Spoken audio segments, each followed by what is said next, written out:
Microsoft Entra ID integration is coming to TestCollab. This makes it easier for enterprise teams to use the identity platform they already manage. Administrators can enable Microsoft Entra single sign-on. They can then connect their organization using its tenant and application configuration. Users, groups, and application roles all remain centrally managed in Entra.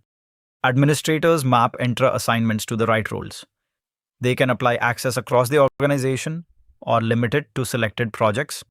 Employees can sign in using their existing Microsoft account. There is no separate password to remember. On first sign-in, the user is created automatically. The access defined by the organization is then applied.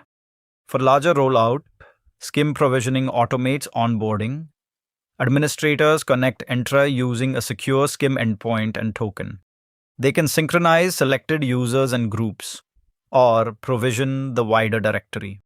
New accounts appear automatically. Mapped roles are applied when users sign in. The result is simpler enterprise adoption, centralized access management, and a faster path from onboarding to productive testing. Microsoft Entra ID integration is new in TestCollab.